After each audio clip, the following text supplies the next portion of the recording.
Hey, welcome in. Welcome to the Arrowhead Addict podcast. We are here coming to you live. The Kansas City Chiefs are going to the Super Bowl. You only win a Super Bowl 2 times every 5 years, right? Oh! The warm-up act is over. Let's bring in Melissa Etheridge, massive Chiefs fan. Melissa, Super Bowl champion, 2-time Pro Bowler, and Trent Green. Trent Green, how you doing? Hey, what's going on, guys? And he picked it up! He picked it up! He's gonna score!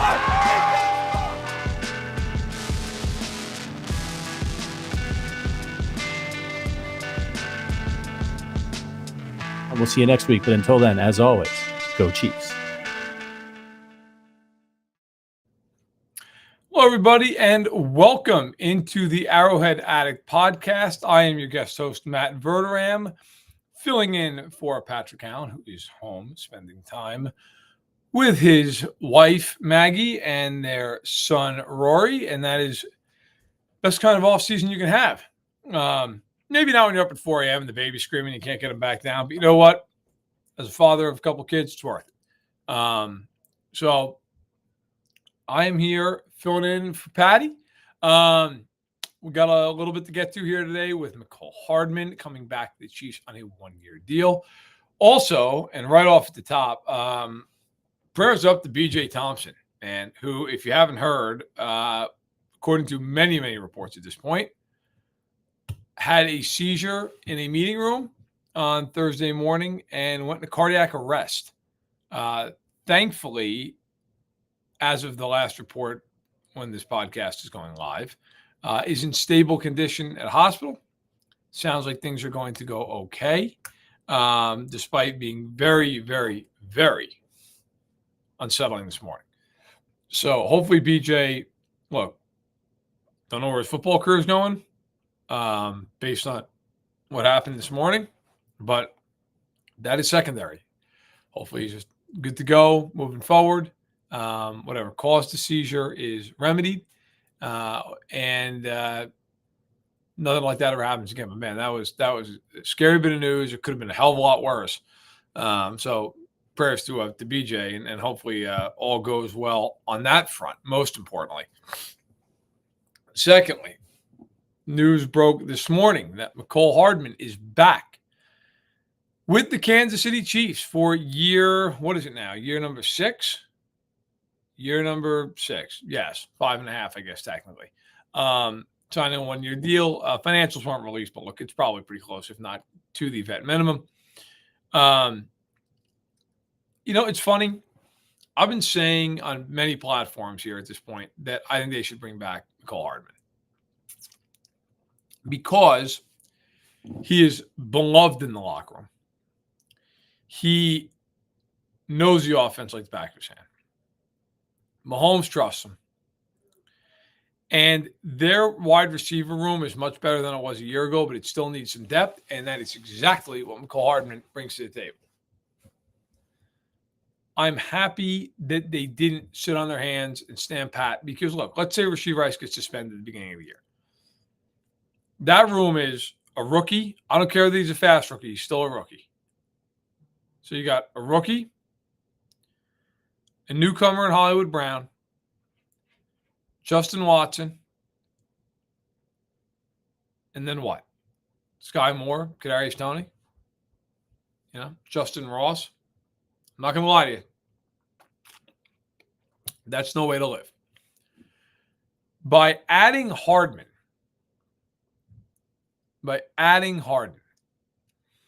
you raise the floor of the room. Okay, so if Hollywood Brown's playing pretty well and Rice is suspended early and Worthy's kind of finding his way, you at least now have a 3 and 4 in Watson and Hardman that you're like, okay, these guys can come in and play some snaps. And it's not ideal. Like, it's not like in terms of, when I say it's not ideal in terms of like you don't want them playing starting level snaps. But if they have to do it for a game here or there, like, hey, look, it's okay. They've been there. They've done this. And Hardman kind of gets an odd rap in Kansas City because I think everybody thought he was going to be Tyreek Hill 2.0, and he obviously was never that. The first 4 years of his career, like up to last season, he was averaging right around 600 yards a year. And then in his fourth season, he was right on pace for a little over 600, and he got hurt half of the year, played 8 games. And then last year, you went to the Jets, and it was a disaster. He's usually good for about 600 yards. Now, on this team, it's hard to kind of project that because let's be real here, right? You have Rice, who is the great unknown. You don't know how many games he's going to play. You don't know. Is he going to be suspended to start the year? Is he not? I mean, there's just so much. There's so much to kind of factor in. Worthy, how many snaps does he get right off the bat? So on and so forth. There's a lot of question marks. So it's very, very hard to sit here and go, I think Hardman's going to have this. I don't know how many times he's going to be playing over 50% of the snaps. What I do know is when you look at this room, it's better with him in it. Like, Randy, I hear you. It says Hardman cannot make a tough play. Look, Hardman is not a guy who you're like, man, thank God he's on the team. But I got to tell you, he's better than Kadarius Toney, and he's better than Sky Moore. He's better than them, both of them. Toney might have all the potential in the world. Toney's never done anything. Like, Hardman's a much more accomplished player. Hardman, and I know this is his return, man. I get this. He made an all-pro team. I mean, what is Kadarius Toney other than one punt return? That was a big one, but like, what has he ever done in his career in the NFL? Catch a passing is wide open. If I'm the Chiefs, I'd rather have Hardman over Toney. I'd rather have Hardman over Sky Moore. I got to be honest with you. I'd rather have Hardman over Watson. Now, you could argue that. I'd rather have him over Watson. If Mecole Hardman has to be a 3 to a 4 in the first 5-6 games, I'm good at that. That's fine. He can do that. He's proven he can do that on Super Bowl teams. He's done that. So, look, before he got hurt in 2022, he was their third receiver behind Juju Smith-Schuster and MVS. And he was, in 2019, again, he was their third receiver behind Hill and Watkins. Now, obviously, of course, you have Kelsey as well, but I'm just talking about at wide receiver. And Ruffin, no, there's no value. None. I mean, Sky Moore, there's no way in hell. They wouldn't even get a 7th-round pick for him. Toney, maybe you get some kind of a conditional 7 just because of his potential, but I doubt it. I just think realistically, does it alter their season? No, probably not. But would I rather have Hardman than some of the other guys in this roster? Yeah, I would. And it's not even particularly close. It's not close. Hardman's had more yards in one season than Moore's had in 2. I mean, Kadarius Toney for his career right now, for his entire career, has 82 receptions for 760 yards. 82 for 73, 3 touchdowns. I mean, Mecole Hardman in 2021 had 59 catches for 693 yards, and in his rookie year, he had 6 receiving touchdowns. Like, Mecole Hardman has had a year that's almost better than Kadarius Toney's entire career. Kadarius Toney's entering the 4th year of his career, by the way. I just think sometimes we're very quick to just, hey, I put this guy in a box and see who this guy is. And I think he's a little bit better than what people think he is. He is, again, somebody who raises the floor for them. He's not a ceiling raiser. He's not somebody who's going to go out and have 1,000 yards. But if it's 3rd and 6, I'd rather have Mecole Hardman out there than Kadarius Toney or Sky Moore. And that's who he's replacing the snaps of. He's not replacing Hollywood Brown. He's not replacing Rice when he's healthy. He's not replacing Worthy. I would rather have Hardman. And look, I get it. That Bills game, he fumbled twice, and that could have cost him the season. He also made a huge catch on a deep ball in the Super Bowl. And, listen, it was wide open. Not trying to give a ton of credit here, but he scored a game-winning touchdown. I mean, I got to tell you, that's more than a lot of guys in that receiving room did last year. KC Mango, super chat. Thank you, sir. Appreciate you. What are Nico Remigio's chances of beating out Tony or more for a roster spot? It's possible. It's possible. I would say unlikely. But see, this is again too where. So start doing the math, right? Like let's just use Rice as he's an active player for a moment, okay? They're going to keep 6 receivers. I don't see them keeping 7 this year. You got too many tight ends. They got too many other position groups that are going to be pulling away from. I think they keep 6. You have Hardman, Rice, Brown, Worthy, Watson. Those 5 guys are making the team. I mean, they are making the team. I think this bumps Tony because Sky Moore, while I think Tony, like if you said to me, I have to keep one of them in a vacuum, I'd keep Tony, but because of all of his nonsense and Moore's got more control on his contract, I think Moore gets kept. I think it's kept. And, does Remigio knock one of those guys off the pedestal? Maybe. Does Justin Ross come in and go gangbusters? Maybe. My guess is Sky Moore makes the team and then Tony's gone. But I've been wrong before. I thought Kadarius Toney would be gone the second the confetti settled on the field in Vegas, and he's still hanging around. So you never know. But but one of those guys is not making this team. And now again, I should with the caveat that if Rice is suspended to start the year, maybe they break camp with both of them, and then one of them's gone. Mystery IR or something like that. Ross says, "What are my thoughts on Carson Steele? Is he making the team?" I don't know. I mean, he's an undrafted free agent for those who don't know, running back. I would say no. I think Luis Rezamet is the other running back. I think those are your 3 backs. And then Denaric Prince is on the practice squad. So I'd say no. I don't think he makes the team. Never know. There's always one guy, you're like, hey, that guy came out of nowhere, but I would say no. But we'll have to wait and see. It's always interesting when you get into camp because there's always a guy or two who you're like, whatever, he's a nobody, right? And all of a sudden you're like, oh my God, this guy's pushing to make the. I mean, and sometimes they're like late round picks. Like I remember when Pacheco was a rookie and people were just like, this kid is making this team and he's going to contribute. That happens. I mean, Tyreek Hill. People forget now. Tyreek Hill was a 5th round pick, was a returner. He was not expected to do what he did, and it was apparent very quickly. Like, oh, this kid's going to be good. So you just don't know. You don't know. That's why they're at the camp. That's why they watch all these reps. That's why they give these guys all these opportunities. You never know what you have until you get out on the field. And some guy who you think is going to be really good sucks. And some guy who you think, whatever, he's a camp body. You get 4 or 5 days in a practice. Like, who's pretty good? That guy. You never know how this goes. But that's That's my thoughts on it. I think Hardman is a floor raiser for him. It's a good signing. I kind of look at him the same way I looked at McKinnon last year. McKinnon wasn't signed till June. And I remember saying I think it was important because he can block. He can catch the ball in the backfield. He can do the little things that offense is going to need. I think Hardman is similar for them. Can run a handful of routes. They have a rapport. He and Mahomes. Listen, I'm not trying to sell it like it's Montana and Rice. It's not. But I trust him to make a play here and there way more than I trust the back half of that depth chart right now. So that's where I'm at.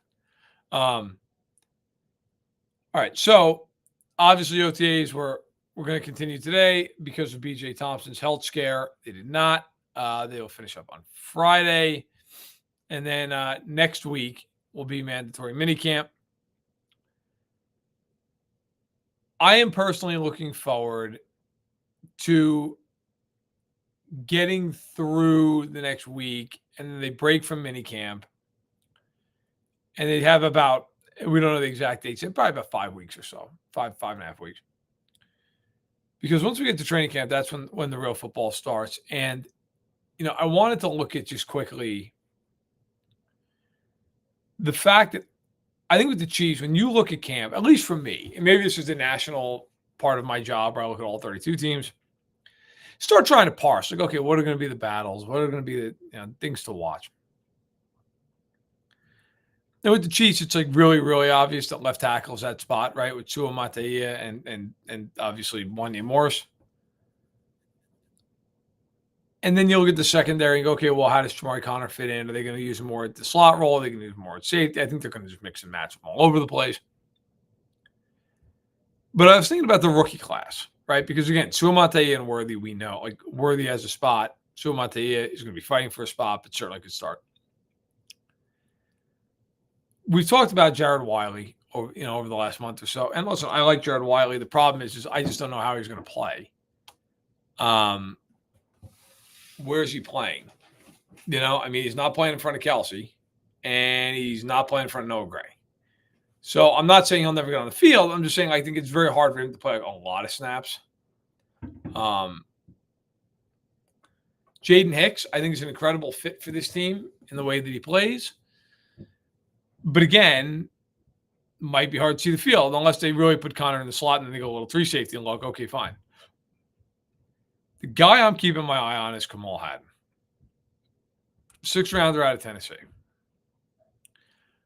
Mecole Hardman is one of those guys that you could just see about a week into camp. That's what we're all sitting here talking about.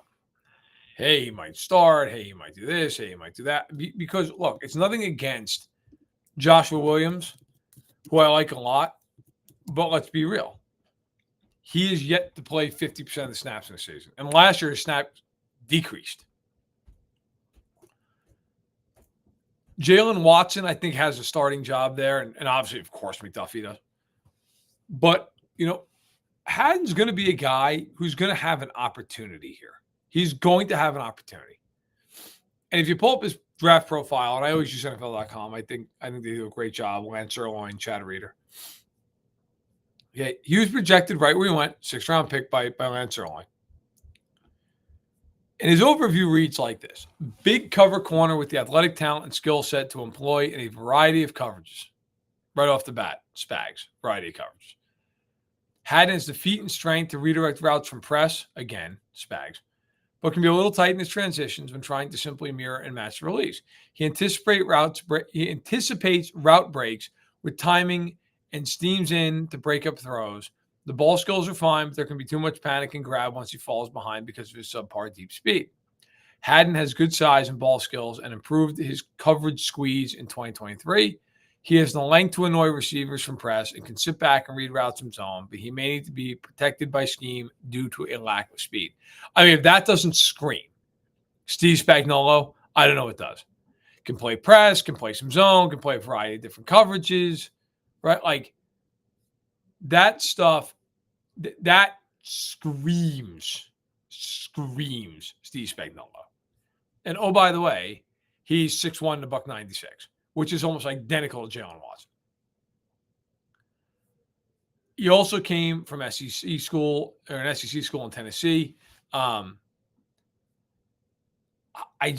think he's going to be one of these guys who it's like, hey, you know who's getting run with the ones during the first preseason game? Mecole Hardman. Now you go over to I always like to read where they played school, like the local papers. Adam Sparks at the Knoxville News Sentinel wrote what Mecole Hardman brings to the Kansas City Chiefs. Hardman has good length and size. He was rated as one of the top cover cornerbacks in college football in 2023 by Pro Football Focus until a shoulder injury ended his season. Hardman has the makings of a defensive back who will hang around the league for a long time, but it's imperative he lands in the right scheme. Hardman has a knack for making big plays. He made interceptions to clinch wins against Florida and Texas A&M and had a pick six that helped beat South Carolina. He won't be intimidated by the challenge of the NFL. He's an aggressive player, loves competition. However, his emotions can go too far and he's mouthing off to wide receivers. There are questions about his top-end speed. He ran the 40 in 4.53 seconds, has a broad jump of 10 feet, 2 inches, and a vertical leap of 34.5, which were in the bottom third of corners at the combine, so on and so forth. And so that's the gist of the article. But the reason I read all that is just to kind of hammer home the point. I think that kid is going, if he stays healthy, and he can take to the scheme, and that's, to me, the big thing. Like, can you quickly adhere to that scheme? There's a lot to learn.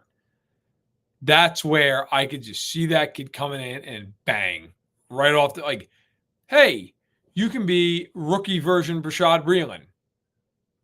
Cool. You're going to play 20% of the snaps, 25% of the snaps. Then by the middle of the year, like 40% of the snaps. Then by the end of the year, like, you're going to be looking like a starter. They are not afraid to throw young DBs in there. They do it all the time. All the time. So just something to keep in mind. He's a guy I am absolutely keeping my eye on because I think he's going to be a steal in this draft. Before we go any further, just want to make sure that you are aware that we are partnered up with DraftKings. And DraftKings is offering a no-sweat bet sign-up bonus for new users. New customers who sign up with code Arrowhead and deposit at least $5 will receive a no-sweat bet up to $1,500 bonus on their first wager.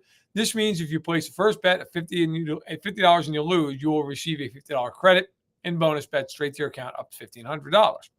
You will also receive one single game parlay reward every day. Using our code Arrowhead not only gets you these bonuses, it also directly supports our podcast. If you've been considering signing up for DraftKings, make sure to use the code Arrowhead to maximize your first bet. This offer is only available to new customers who are 21 up and physically present in legal gambling states. Please remember to always gamble responsibly. Check the episode description for the full terms of the offer to see if you qualify. And that read is why they pay me the big bucks. All right. Lastly, for me, and then if maybe we get to a few questions, if people want to throw out questions, I'll get to them in a second, but hold them for one moment. So lastly here, this season, let's face it, it's all about the three-peat, right? It's all about, that's what, if they win the Super Bowl this year, they're doing something nobody's ever done before. It's all about legacy. It's all about, it's about defining themselves as very, very much the best team in NFL history. And I think sometimes when we talk about three-peat, like we just kind of get stuck in this loop of like, man, could three-peat, they could three-peat. But obviously, like there's a roadmap to doing it. They've got to kind of follow that roadmap. And sometimes it's easy. You play a team that you should beat, and you beat them. And sometimes it's hard. You play a team that you should beat and you lose. You play a team that is just a really damn good team. But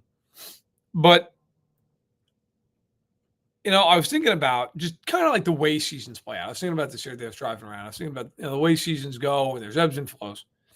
I have shared this on my podcast, The Matt Verderame Show, over on Patreon. If you'd like to check that out.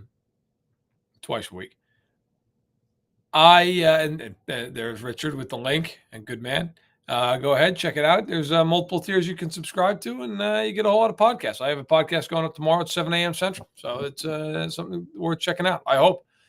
But what I was going to say was, when you look at the way their schedule lays out this year, and specifically the way it starts, you get Baltimore and you get Cincinnati at home, weeks 1 and 2.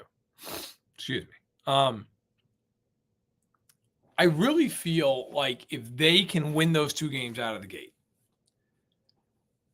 they have such a massive advantage toward the 1 seed. It's incredibly disproportionate for them this season how much those first 2 games matter. I know I'm jumping around a little bit today, forgive me, but listen, it's June 6th, which, by the way, 80th anniversary of D-Day. Thank a veteran. Baltimore is a team that has a lot of new parts. Okay, 3/5 the offensive line's changed over. No Odell Beckham, no Devin Duvernay. Keaton Mitchell's probably still going to be coming back from his torn ACL at that point in time. Sustained it in December of last year. They are without Patrick Queen, Geno Stone, Jadeveon Clowney. Like it's a lot. But of course, they also added Derrick Henry, but he's the one main add. Everybody else, okay. And then you have Cincinnati, who Higgins is holding out, Chase is holding out, Hendrickson's holding out, Burrow is not practicing back-to-back days and just had to rest for 2 days because of his elbow. Like there's a world here where the Chiefs could get out to a 2-0 start against two of the best teams in the AFC,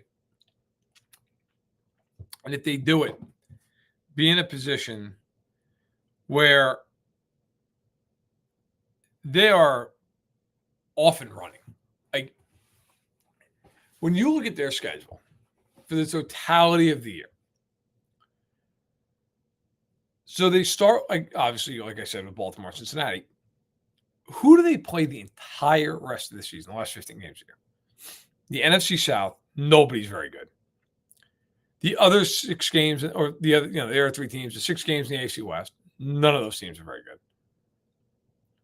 Those are 10 of your 15 games after Baltimore and Cincinnati. This is 2/3 of your games. And then there's at Buffalo. Look, you respect Buffalo. It's not an easy game, but Buffalo is not the team it's been, at least not on paper.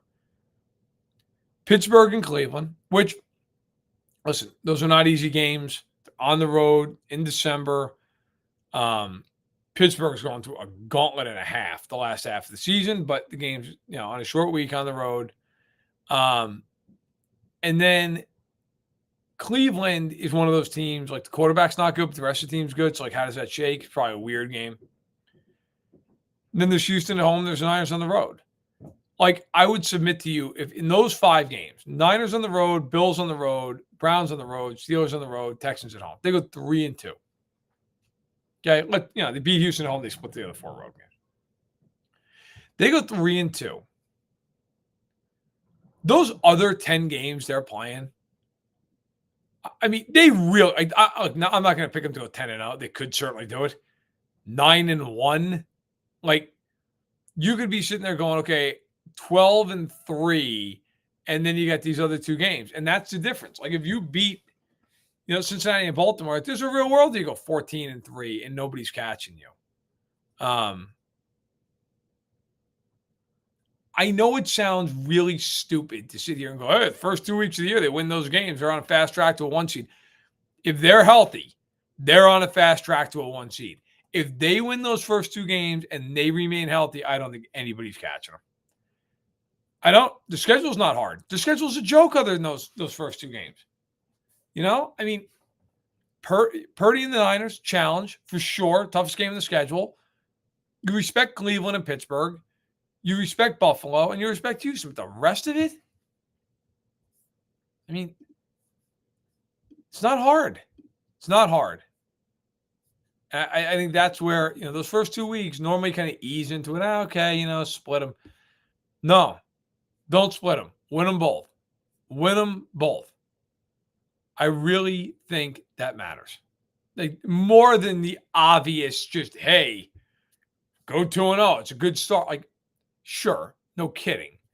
But I'm talking, if you win those 2 games, you have beaten 2 of the tough teams on your schedule. You have tiebreakers on them, and you have a very easy schedule the rest of the way. Very easy. So, again, just food for thought. All right.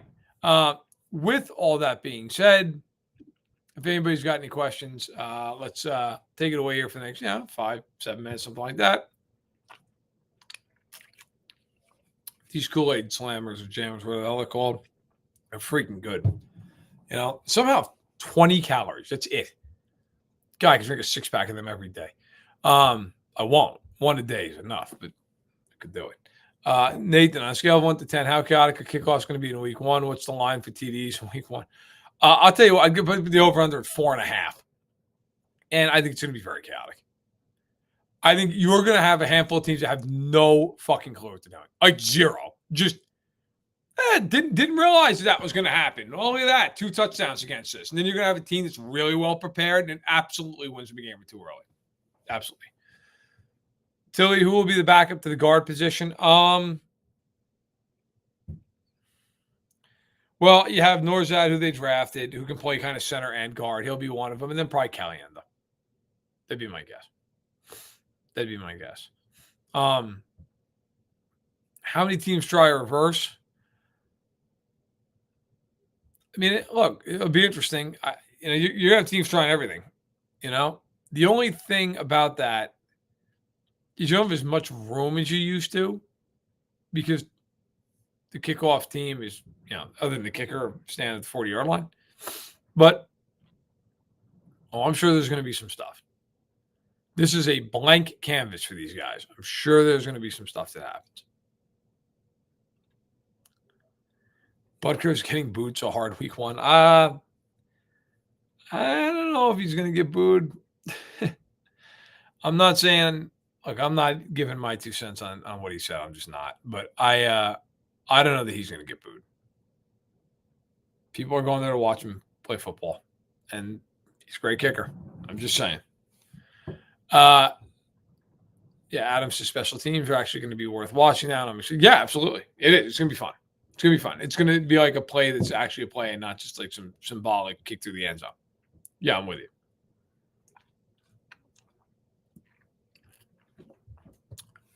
Which rookie do you think will have the biggest impact on the first 2 games?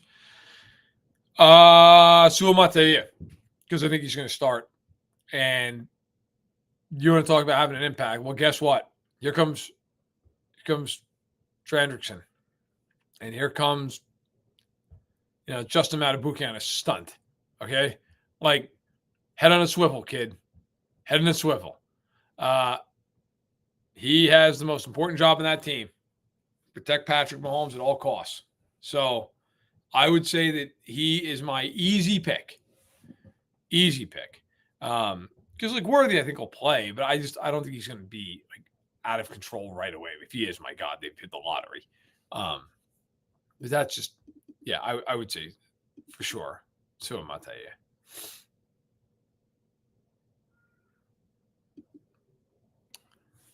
How long has the NFL allowed for early practices in May and June? Oh, they've been doing OTAs for a long time. I'd have to go back and look at the exact dates when it started, but my entire life. They've been doing OTAs mini camps for a long time. But now they're talking about maybe getting rid of them and just going through training camp for 2 months, which I think is insane. We'll see. Speaking of the schedule, how the heck did 3 of the NFC South games end up in prime time? That's a question that should be investigated by the feds. I have no idea. I mean, the Bucs, you could argue it hey, they won the division. They've got some weaponry, and Baker, he's a little bit of a draw. Fine. That Saints game, I don't know. Who the hell's excited to watch New Orleans? And they've got players. They have some players. I mean, they have Olave, and listen, Kamara's not who he used to be, but fine, he's still there. And they've got Tyrann Mathieu and Cam Jordan and Demario Davis and Marshawn Lattimore. It's not like they're bereft of talent, but it's why? I think one of the thoughts might have been hey, look, the Chiefs, they're going to carry the number no matter what. So let's just throw them on with the Saints and the Bucs, and that way those teams get a little shine and we draw a rating. So I would say that, but man, I'm with you. Adams is speaking of which, who do you think is going to be the main returner? It could be Worthy, Zamet, or Hardman. In my mind, it's too early to say. I mean, if I had to throw down $20 on it at DraftKings using code Arrowhead, I'll say Luis Rees-Zamet, him, because I think he's more used to that setup and everything else, the rules. I'll say him, but Worthy would have been my second choice. But Hardman's a fair option as well. So I mean, there's going to be a lot of different things going on.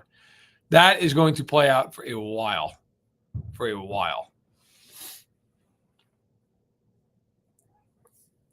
All right.